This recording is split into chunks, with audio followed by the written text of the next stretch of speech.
Queridos irmãos e irmãs, muitas pessoas tentam serem convertidas e converter outras sem arrependimento. Elas salientam as emoções, a felicidade e as bênçãos, porém, pensam pouco sobre as mudanças reais que a conversão exige na vida diária da pessoa. O arrependimento, que é essencial à verdadeira conversão, envolve morte ao pecado. As realizações do passado nada representam. Precisamos recomeçar tudo novamente para sermos capazes de entrar no relacionamento com Deus. Procure mudar enquanto é tempo. Procure a verdadeira conversão e deixe de se enganar a si mesmo, deixando o Espírito Santo de Deus agir em você. Eu me chamo Luiz Cláudio e a palavra que quero compartilhar com cada um de vocês, ela se encontra no livro do Evangelho de João, no capítulo 3, do versículo 1 ao 8. Nicodemos visita Jesus. Ora, havia entre os fariseus um homem chamado Nicodemos, um dos principais dos judeus. Este foi ter com Jesus de noite e disse-lhe: Rabi, sabemos que és mestre, vindo de Deus, pois ninguém pode fazer estes sinais que tu fazes, se Deus não estiver com ele. Respondeu-lhe Jesus: em verdade te digo, que se alguém não nascer de novo, não pode ver o reino de Deus. Perguntou-lhes Nicodemos: como pode um homem nascer sendo velho? Porventura, pode tornar a entrar no ventre de sua mãe e nascer? Jesus respondeu: em verdade te digo, que se alguém não nascer da água e do Espírito, não pode entrar no reino de Deus. O que é nascido da carne é carne, e o que é nascido do Espírito é Espírito. Não te admires de eu te haver dito: necessário vos é nascer de novo. O vento sopra onde quer, e ouves a sua voz, mas não sabes de onde vem, nem para onde vai. Assim é todo aquele que é nascido do Espírito. Palavra da salvação. Queridos irmãos e irmãs, é preciso nascer de novo. Neste evangelho de hoje, temos a conclusão do diálogo de Jesus com Nicodemos. O evangelista João recorre ao simbolismo da serpente de bronze, conforme em Números, capítulo 21, versículo 9, a qual, pela fé, libertava das mordidas mortais das serpentes do deserto para aplicá-lo à fé em Jesus, pelo qual se tem a vida eterna. Esse diálogo com Nicodemos é um convite à conversão. Coloca em confronto as duas opções, aquele que crê e aquele que não crê, aquele que pratica o mal e ama as trevas e aquele que pratica a verdade e se aproxima da luz. Jesus rejeitava muitas vezes aqueles que tentavam segui-lo. A um jovem rico que buscava o seu conselho, ele replicou com palavras tão fortes que o homem foi embora entristecido, não disposto a seguir Jesus a tão alto preço. Ao importante líder religioso, Nicodemos, que tinha vindo louvando Jesus, o Senhor respondeu abruptamente: você tem que nascer de novo, se quiser ao menos ver o reino de Deus. Jesus pintava francamente as dificuldades em segui-lo e rejeitava todos os que tentavam fazê-lo de forma inadequada. Jesus pregou sobre o tema: não pode ser meu discípulo, discutindo abertamente a necessidade de calcular o custo antes de embarcar na vida de discípulo. Não era porque Jesus não quisesse seguidores. Ele veio ao mundo para buscar e salvar os perdidos.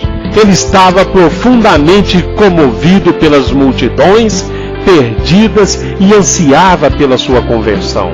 Mas Jesus sabia que não seria fácil para os homens segui-lo e que eles estariam inclinados a enganarem-se a si mesmos, pensando que eram discípulos e não eram. O Senhor nunca deixou de declarar francamente o que a conversão real exige. A troca de palavras entre Jesus e Nicodemos neste evangelho de hoje é fascinante. Nicodemos era um chefe religioso. Ele veio a Jesus louvando seus ensinamentos e milagres. É difícil saber o que se passava na mente de Nicodemos enquanto falava. Talvez estivesse esperando louvor, uma posição na administração de Jesus ou voto de confiança pela obra que ele mesmo estava fazendo como mestre em Israel. Mas a resposta surpreendentemente de Jesus foi: Nicodemos, você precisa começar tudo de novo se quiser entrar no reino de Deus. Seja o que for que Nicodemos estivesse esperando, não era isto. A resposta de Jesus significava que toda a religião de Nicodemos, toda a sua atividade no ensino, toda a sua posição no judaísmo eram sem valor em relação ao domínio de Deus. Nós também precisamos ver que toda a nossa religião, em nossa própria grandeza, nada valem. As realizações do passado nada representam. Precisamos recomeçar tudo novamente para sermos capazes de entrar no relacionamento com Deus. Mas para isto, basta olhar para o que Jesus ensinou. Para ele, é loucura começar um projeto sem entender primeiro o que será exigido para terminá-lo.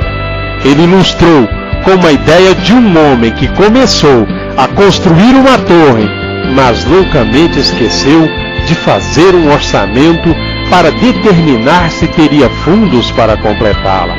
E assim, teve que parar no meio do projeto. A verdadeira conversão necessita de um cuidado exame do estilo de vida que Deus espera do convertido. O arrependimento, que é essencial à verdadeira conversão, envolve morte ao pecado. A Bíblia o compara à morte e ressurreição de Cristo. Tem que haver uma mudança de estilo de vida radical. A Bíblia usa termos como matar o velho homem e revertir-se com o novo, e descreve com minúcias as mudanças exatas que precisam serem feitas: maus hábitos, embriaguez, imoralidade sexual, ira, ganância, orgulho e por aí vai. Precisam ser eliminados da própria vida, ao passo que devem ser acrescentados o amor, a verdade, a pureza, o perdão e a humildade. Este é o resultado do arrependimento. Muitas pessoas tentam ser convertidas e converter outras sem arrependimento. Elas ensinam um cristianismo indolor que não exige sacrifício.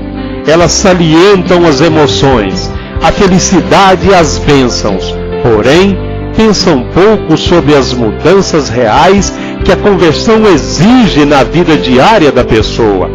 Entendamos isso claramente. Não há conversão sem transformação. Aquele que creu e foi batizado, aquele que até mesmo foi aceito numa igreja e participa fielmente das atividades religiosas, mas que não se arrependeu, não é salvo. O arrependimento é um compromisso sério, determinado para mudar sua própria vida. Para tomar parte realmente na ceia do Senhor, a pessoa precisa nascer de novo no poder, a água e do Espírito Santo. Ela precisa executar o ato certo, pelo motivo certo. A pessoa precisa ser um discípulo fiel. Amém? Amados irmãos e irmãs, a reflexão desta mensagem de hoje é que o Evangelho de hoje nos mostra uma nova oposição entre o velho e o novo, que não acontece mais segundo o tempo, mas segundo a condição do homem diante de Deus. O homem velho é o homem do Antigo Testamento, o homem que vive segundo a lei, é escravo do pecado e da morte. O homem novo é o homem que participa da nova aliança, é cidadão do reino de Deus, não vive mais segundo a lei, mas vive o novo mandamento, o mandamento do amor. Não é mais escravo do pecado, mas é filho de Deus, é livre e vive segundo a graça e não é mais prisioneiro da morte, porque tem a vida nova em Cristo. Amém? À medida que eu ensino, eu também aprendo. À medida que eu evangelizo, eu também sou evangelizado. Que o Senhor te abençoe e te guarde. Que o Senhor faça resplandecer a luz do seu rosto sobre ti e tenha misericórdia de ti. Que o Senhor sobre ti levante o seu rosto e te dê a paz. E todo aquele que crê, diga amém. Que Deus, nosso Pai, venha sobre todos nós em mais esse dia de hoje e que nos abençoe a todos. Fiquem todos nas graças do nosso Deus. Que assim seja. Amém.